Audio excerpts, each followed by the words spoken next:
I have a memory of being in the Philippines when I read that gospel, and I'd gone to a birthday celebration, and as you know, you'd expect, the table was laden with lots of food and things like that, and it was enough to feed the whole wide world, really. And I said to the person who was celebrating my birthday, I said, "Oh, who cooked all this food?" And they said, the birthday celebrant said, "I did." I said, "Oh, really?" I said, this is in the Philippines. I said, "Back in Australia, we're the ones that treat you. You know, you don't have to go through all this feeding and providing food. You know, the birthday celebrant is treated." And she said, "Can I come to Australia?" So we know what it's like, the stress of providing food and providing for those house guests that we have come into our home. I really like this story that we hear in the Gospel. It's a very familiar one for all of us. I'm sure, you know, we can really empathise with both characters that we see, or three of the characters we see in the Gospel today. It's a very common thing, isn't it? Often we have people over for dinner at our house. We know what that's like, don't we? Providing food, making sure the houses are clean and tidy. In fact, I was just at lunch yesterday with someone, and I walked into the house and the room was quite messy.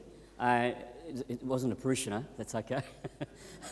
but anyway, I walked into the room, and anyway, the guy was sweeping, and he said, "I don't mind me, Father, just sit on the couch. We're about to have lunch."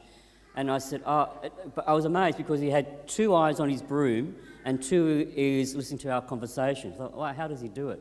He said, "My wife's just out shopping, she'll be back soon, and we'll have some lunch." So there we're sweeping the floor and we're having a conversation. A bit of a Martha and Mary kind of happening right before our very eyes.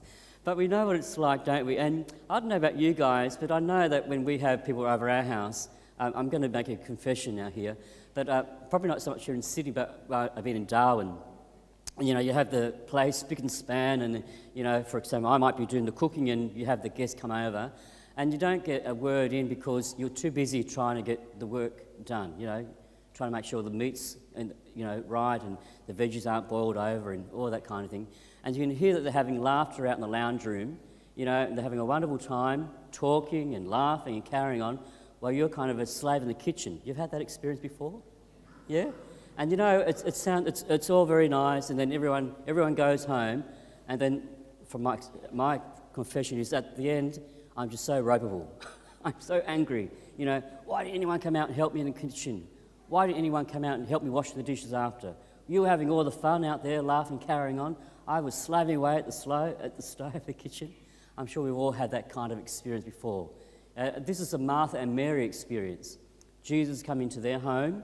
Of course, be a nice meal, nice Jewish meal. The bread, you can imagine that the hummus and the lamb and all that they would have eaten. And we could imagine, I don't know about you, but I could imagine as Mary is sitting at the feet of Jesus, there's the pots and pans clanging and the cutlery making lots of noise. Obviously, Martha's making a bit of a statement. And she actually says it, doesn't she? She comes in all flustered and you know, caught up with the whole task. And she said, "Lord, you know, I'm trying to serve you, and can't you give my sister a bit of a break? Or at least tell Mary to come and help me in the kitchen." You know, it's something that we'd all be familiar with. And the amazing words that Jesus says, you know, Martha, he says to her in great love and tenderness, you're worried about so many things. Some scholars would say, when he says only one thing is needed, does it mean only one dish is needed? Because in the Jewish way, you go overboard because you're entertaining guests who could be angels in disguise. That's the Jewish hospitality. But he goes, only one thing is necessary. So some would say maybe only one meal is necessary, but others would say no, what Mary has done, because Jesus then goes on to say, Mary has chosen the better part. And I look at that and I think to myself, well, we'd all love to be monks. We'd all love to be tucked away in a monastery and just, you know, happily praying and not having to be worried about the world's affairs. But we do live, we do eat, we do have to pay our bills. So what does Jesus mean by this? One thing necessary. That when we do entertain guests, we need to, you know, treat them well. We need to offer the right hospitality. So what does he mean? And I think he's saying to get the priorities right. Who knows that if Martha would have stopped and came and sat down with Mary, maybe all three of them would have gone to the kitchen. Even Jesus might have got up and started helping out, serve the plates and things that need to happen. So he's saying, get your priority right first. Come to me.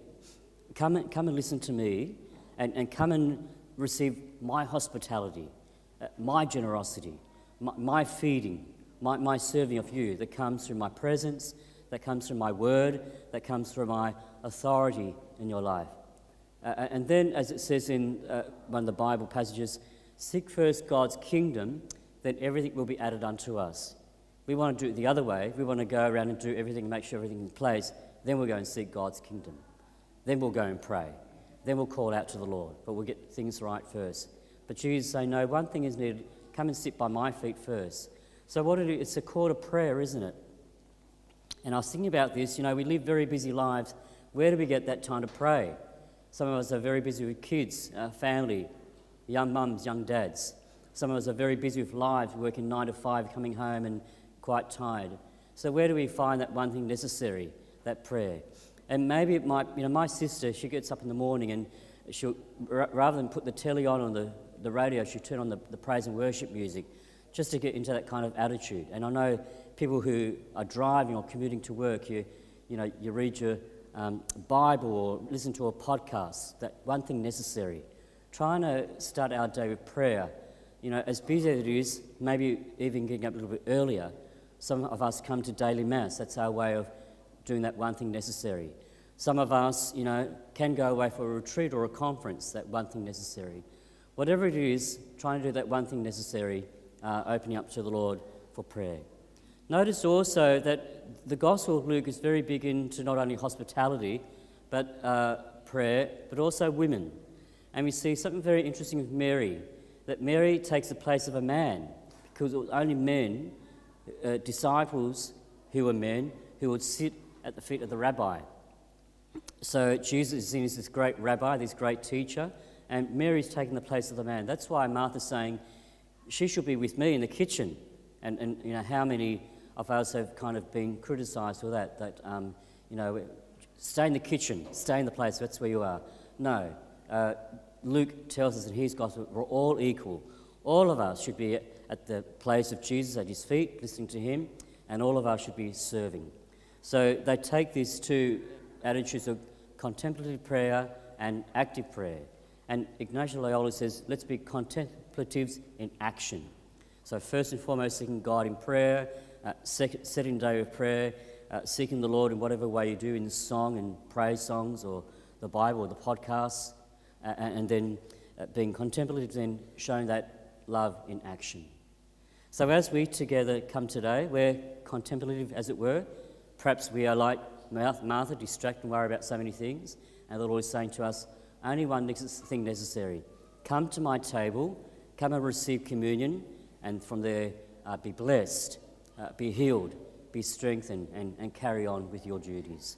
Let's ask the Lord to do that. Just like Abraham did, he went to full length of hospitality, hurrying around, getting the fatted calf, preparing the milk with his wife, and that beautiful phrase that we have in the first reading, that as he fed these strange people who were angels, he stood.